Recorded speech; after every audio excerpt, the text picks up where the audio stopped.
watercolors in coloring books? I thought that watercolors were only to make landscape paintings and flower paintings. No, you can actually use watercolors in coloring books to create beautiful backgrounds. But there are some things you have to be aware of. And in this episode of Tips and Tricks for Beginner Colorists, I will show you everything you need to know about using watercolors in coloring books. My name is Katja, I'm CatColouring. A warm welcome to my channel. Let's get started. But first, let me tell you some things about watercolors. So here is my Winsor Newton watercolors. This is not a finished set I have bought. I have curated this set myself, and you can see I have still room to add some more colors. So this way I can choose exactly what colors I want to work with. I have a couple of Van Gogh watercolors here to supplement, but I have chosen some of the most regular colors: blues, reds, pinks, orange, a couple of yellows, more blues, purples, greens, a couple of browns, and a black and a white. So here I simply just have what I want. And these are called half pans, and you can see that they are not very big, but they are certainly enough. Those are regular watercolors, but you can also get special kind of watercolors. Here I have my Arteza set, and these are glittery, shimmery watercolors in all different shapes with a water brush. About brushes, you can use these water brushes that you also use for Derwent Inkpens and Neocolors and watercolor pencils, but you can also use normal brushes. I have here some watercolor brushes from Winsor Newton. This is the Cutman series, and I have a number 10 and a number 8. I also have a couple of smaller ones, like this one. This is a size 1 professional watercolor pencil, also from Winsor Newton. This size is and shape is the so-called rigger watercolor brush. And then if you are really into watercolors, then you can buy special sets like these I have made videos about on my channel from Scrim. Here you can see we have both aquarels, and then we have what is called full pans. So you can get half pans and you can get full pans. And full pans, of course, are more expensive than half pans. But here you can see the different sorts of colors you can get. And this set is really particular because apart from all of these shimmering and glittering colors, I also have some neo colors and a hologram color here. So if you're really into watercolor, then of course you will acquire different sorts of watercolors to use to add shine and glitter to your coloring books. Also full pans here. If you want to know more about these, watch the videos up on my channel. So those are the watercolors. In a minute when we begin, I will explain how you activate them. So of course, when you use watercolors, you will have to have some watercolors. But you will also have to be careful because coloring in coloring books is not the same as coloring on watercolor paper. Watercolor paper is usually quite thick, depending on how much cotton it consists of. You can get to 100% cotton. I myself have 50% cotton, and it's really great and thick paper. But in coloring books, the paper is, well, certainly different. This is my Magical Dragons coloring book. This is from Amazon, and already I can hear the size. Oh, the Amazon paper. And it is really thin. Let me tell you that I will not dare to use actual watercolors on this paper because it's simply too thin and it will completely bleed through. I have used on some of my earlier drawings Neocolor tools and use the water brush, and the paper curls quite a bit, but when you lay it flat and lay some heavy books on it, it will flatten. So it won't ruin the pages. You can use water mediums on this paper, but pure watercolor where you use quite a lot of water, I would not dare to use in coloring books with paper as thin as this. I have not tried it on in my Johanna Basford books because the paper there is, well, it's a bit different, but I usually use it in my Hanna Karlzon books. The paper in Hanna Karlzon books is quite thick and sturdy. Also, Maria Trolle books and Clara Markova, the paper is also quite sturdy there, so I wouldn't be scared of using watercolors in those books. I haven't used them in a Clara Markova book or a Maria Trolle book, but I think that's just a habit.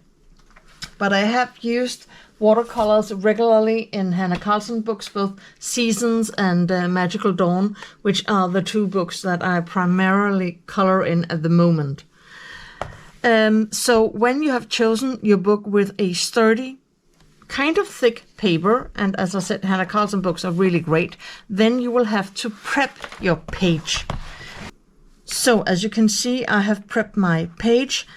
Washi tape, I have found out that my masking tape that I use for my acrylic painting, sometimes, well, in some coloring books, it's actually a bit too hard on the edges of the paper and it can tear it. So I would recommend using washi tape and put a piece of washi tape here to separate this page from the next, just here where they are separated, just to protect it from the watercolor, bleeding through to the other side. Experience has also taught me that I usually put a couple of papers in behind, and I will do that in a moment, but sometimes the paper moves and the watercolor that comes from the edge up here and on the paper, when it's still wet, it can color if it moves this page. And that is why I have put washi tapes on the edges of this page, not here. I'm not sure that it will bleed through that much. But washi tape to protect the surrounding pages and put some paper behind. I will just find my paper right here. You can see I've used it already. So and I just use a couple of papers. It's enough because we don't have to splash it with water. And just remove this one. And then you can see that I have already prepped my motif. I have used my masking fluid. And this is a masking fluid I've used. Again, Winsor and Newton. Doesn't smell very nice, but it's very effective. And if you want to see exactly how to use masking fluid and such, I have an episode in this Tips and Tricks for Beginner Colorists series that is entirely about masking fluid in coloring books, how you use it and how you remove it. So I will not say anything more, but just when you have a motif like this with the snake on the page and you have a lot of background, this is an obvious page to use watercolors in. Not just neocolors or watercolor pencils, but watercolors themselves, because you have so much background and you have quite a simple motif. And the motif, cover it with masking fluid and then you won't ruin it, and then you can begin. So besides the watercolors and prepping the page and brushes, then you will need a jar of water and also some paper towel to wipe your brush with. So that was all the preparations we need to know about. Let's choose the colors and begin coloring this page. Okay, you can see I have opened my watercolors here, and the thing about this is you have to activate them. So if I just move this here so you can see much better, you can see I have some green colors here, and I want to use green colors because in the neo colors I used red, orange, yellow colors, and in the last video with Derwent Inktense I used a lot of blue, turquoise or teal colors. So now I want to use green colors. This means that I will have to activate my green colors. I can't remember if that one is oh yes, it is a very dark green.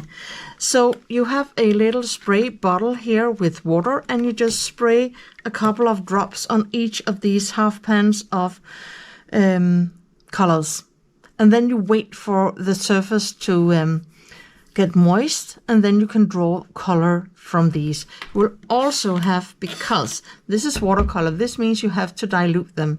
In my videos with the Scrim watercolors, when you use a lot of glittery, shimmery, special watercolors, it's best not to dilute them, because then you get a really shiny surface. But with these sort of watercolors, you will have to dilute them to, you know, to mix the colors, and well, also to, if you want a sort of palish background, you don't want the full color, you want to dilute it, you know, to get it more pale and thinned out, if I have to say it. Okay, so these are not as dry as the Scrim, but I will just, nevertheless, because I have not used the green colors yet, just give them a couple of more drops of the water. And then I will begin extracting. And then I will just have to move this, because I also have to look at the page to find out what I want. So, well, green colors also really match a snake very good, because I know a lot of them crawl around and or slither around on the ground, and both on grass and on, well, dirt, but I don't want a brown background. I could have chosen one. Okay, so I usually use round brushes. You can also, if you want to color on a very big surface, use a flat brush for large areas. But here I want to create some patterns, so I use the round brushes. I think that they are excellent for watercolors, and especially here in coloring books. And I use the very large one in the beginning, the number 10. I might switch to the number 8. So I will dip it in the water jar and just dab a little bit of the excess water, and then I will begin with the dark green color and pull some of the color out here on my palette. You can see I can just, and then I can draw some of the water in and dilute it. But I do want the edges to be dark, so let's begin. And I am not afraid of, when I've used the masking fluid, then I can just, you know, color like I want to here at the edges and on top of the motif. It doesn't really matter. And you can see what I mean with here we have more color. Now I begin to dilute it with the water, and you can see that the color is not nearly as dark now. So I will just pull a little bit of the color out and mix it, and just put this on the edges.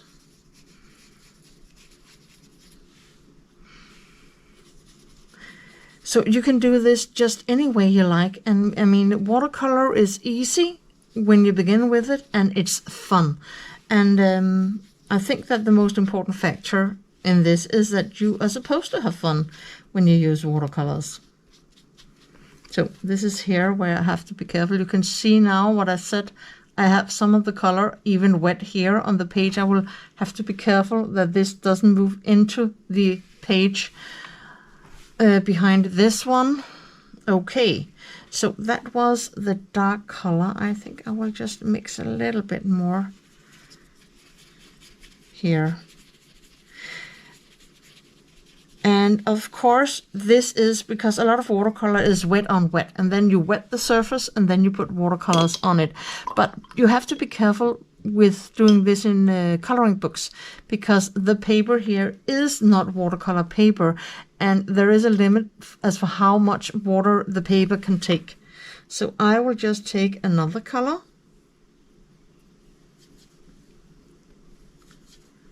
and pull some of it here and mix it with the water. And I will just begin, because I can also just color on top. So I will just begin adding this color to the page.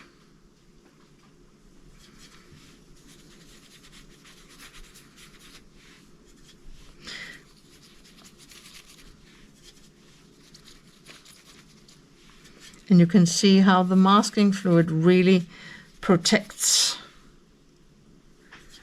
the motif.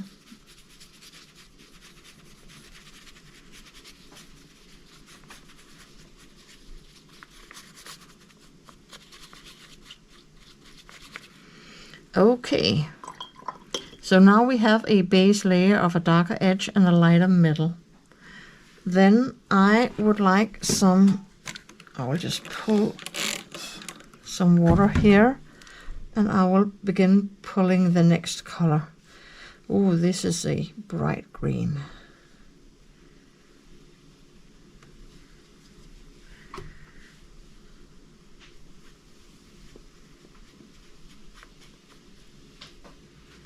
And then you can just,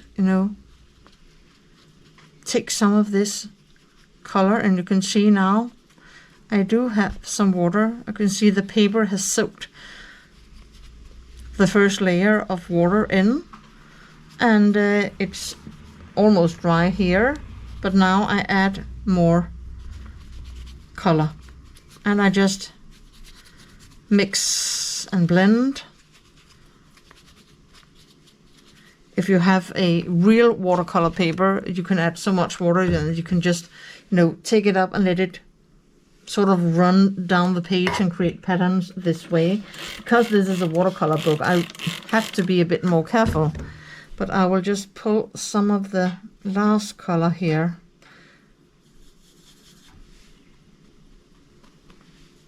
And this I will just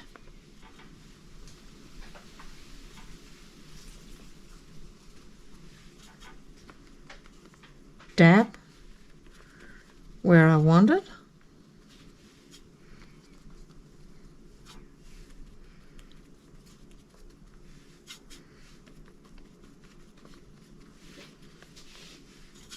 And I can see that I want the edges to be quite a bit darker, so I will have to do the edges again. And also pull some of the middle color.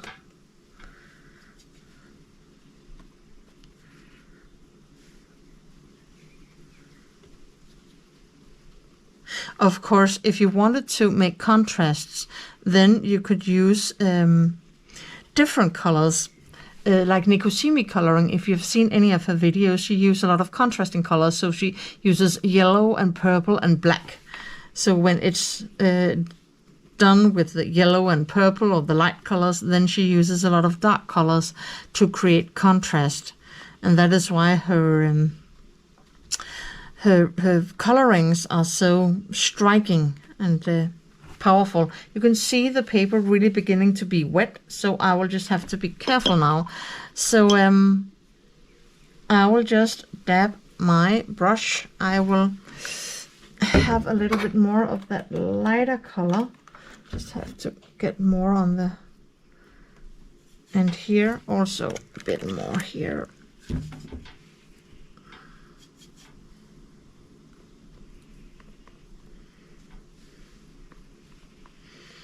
And this is a great contrast to the more bright green colors. And now I will just activate the darkest color again. And this time I will not dilute it, but more pull the color. I have a little bit of water over here, but I will just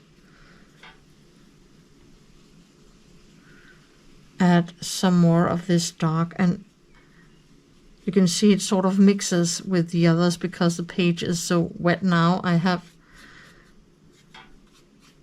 think I have the amount of water that this page and paper can handle. Add some more of this dark color down here because I do want it to be more dark.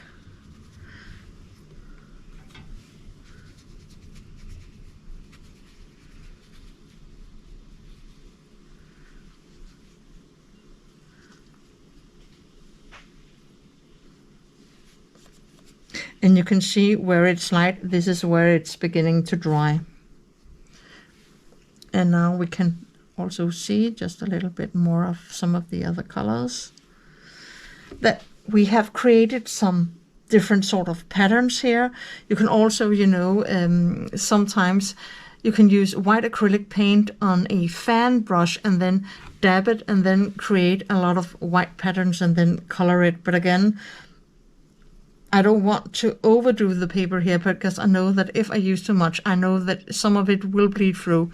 And this is from experience in Hanna Karlzon books. So I will let this dry, and then we will look at some examples of pages I have used watercolor to, and then we will end with looking at this page when it's dry. So let's look at some other pages I have done with watercolor. This is Magical Dawn, and here, for example, I used black watercolor to color the entire background black, and then I added sort of glitter gel pens and acrylic ink to make it more interesting.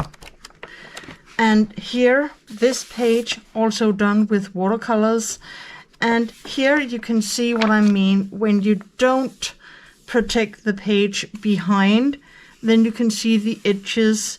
It didn't bleed through, but it smudged off from the paper I had behind the page. So this experience taught me that I also have to get some masking tape or something here at the edges. You can see here in the middle, there it bled through, but I did also use quite a lot of water on this page. And you can see it's nice and flat. You can see it's a little bit buckled, but not to an extent. That doesn't mean I can't color this page. So it's not like the pages just crumble completely when you use water on it. It really can hold the water. And someday I will do an episode in Tips and Tricks for Beginner Colorists where I will show you how you can fix pages that seem to be ruined, but they really aren't. And also, again, Hanna Karlzon, Tales from Atlantis. This one I did recently. You can see this one in my masking fluid video. Also watercolor background with blue colors. And this page with the flowers and using, again, pink, purple watercolors. So let's take a look at this snake page because it's almost dry. And here it is. And you can see when I did use a hairdryer because it was really wet. And the hairdryer does that when you have these wet spots, they sort of smudge out and perhaps are not splotches or drops, but it gets more evened out. But you can still see the pattern. And you can also see it was certainly a good idea that I had washi tape here. I can just remove it. So now all that I have left is removing all of this masking fluid and then color the snake. And then I can do more with the background. You can see I did have a bit of that masking fluid here, and I did remove it, so I did get some color there. But you can, if you had some spots where you had too much masking fluid, you can just use coloring pencils to correct it. It's not a problem. And then you can just use Posca pens or whatever you like to add things to the background, and then you have a complete drawing. Nice and easy, and most of all, fun. Well, I hope you enjoyed this episode of Tips and Tricks for Beginner Colorists, and that you learned something and got something out of it. Please like this video, give it a thumbs up, helps my channel. If you're new here, just happen to stumble upon this video, consider subscribing. If there is something you want me to make an episode about in Tips and Tricks for Beginner Colorists, write it down in the comments. So until I see you in the next video, have a lovely day, take care of yourself, happy coloring, bye!